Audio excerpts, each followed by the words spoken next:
Ladies and gentlemen, my name is Krobos, welcome back to Gears Feed. As I'm sure you're all well aware of by now, the Gears 5 cover art supposedly leaked last week, a release date of September 10th along with it. People always say sleep on it when you have an issue or a problem with something. At night, something's on your mind that you have to deal with or that you're panicking about, and you can't see how you're going to cope with this problem. Then you wake up the next day, your viewpoint differs and you tackle that problem head on. Or you're just in a more rational train of thought. So, even with something as irrelevant on that scale as the Gears 5 cover, I still took another look at it the next day, regathered my thoughts and thought to myself, is it really as bad as we're all making it out to be? Really? The alleged cover for the game received a rather hostile reception from most Gears fans and gamers overall. The general consensus for this image amongst the gaming community is that it has to be fake if it's that bad. The cover resembles that of a Disney film. It's rather uncanny. It's something we're not used to as Gears fans. The disparity between this cover and previous entries is simply confounding. Now, I hear you all with your incessant cries that this has to be fake. But think about it. I had a rummage around various cutscenes this evening trying to find the characters looking in that way they are in the cover in those particular stances, and I can't find anything. The assets used to construct this Gears 5 cover art are assets we have never seen before. We've certainly never seen that image of Kate clutching onto the locus symbol of hers, definitely not. We've seen similar, and the same goes for JD, but we've not seen that asset before, as well as the Warden and the others. Marcus and Mira on Kate's shoulders seem to be resembling the fight between them continuing into Gears 5, a battle over Kate, a tug of war between good and evil. I'm sure we will see a lot of Mira in flashbacks and whatnot in Gears 5.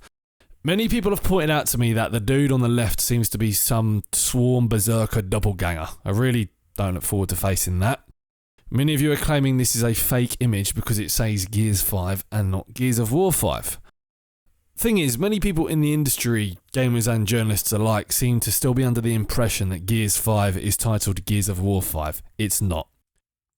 It was announced last June alongside the reveal of Gears 5 that they will be omitting the Off-War from the title. That goes for Gears 5, Tactics and Pop. The franchise is still called Gears of War, but Gears 5 is just Gears 5. It's cleaner, it's simple, everyone knows what it is. It mitigates the issues and confusion with God of War because of the GAL, GAL 1, GAL 2. It's not GAL, it's Gears. And I think from a marketing perspective, they've made the right choice there. And let's not forget, it's not really of war anymore. Not in Gears 5 at least. It's more of a personal, deeper story in Gears 5. Less of a war and more of a journey full of character development. The Coalition's main endeavour with Gears 5 is to revolutionise the franchise, to take the next step and essentially reinvigorate Gears of War. They want to move away from what Epic did, put their own stamp on the franchise.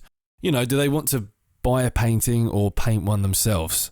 This is the time for the Coalition to take risks and produce a Gears game like no other we've seen before. This has all been made pretty clear up to this point. This will be a completely different Gears to what we're used to. A true next-gen Gears of War that we've waited so long for. I think that's what the Coalition have gone for with this cover. This isn't the past Gears titles.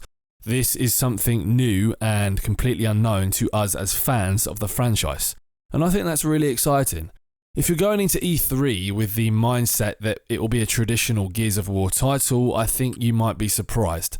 The signs are there. So my initial reaction to this, looking at it subjectively, is that it's a poor cover. But if I look at it objectively, maybe it's a smart move. They've never gone with the black text. They're clearly trying to be different in all aspects with Gears 5.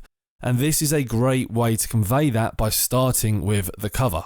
And I honestly think this is real. It's 100% something made at the Coalition. Whether it's a concept piece, a special edition cover, something just in-house, I don't know. But I'm positive this is a legit picture. I wanted more from it. I hope for something better on the cover, but I can understand the approach here, and it's just a cover after all. What matters is the game. 3 weeks until E3, 3 weeks. Our Christmas begins soon. Thank you all for watching, and I hope I'll see you next time.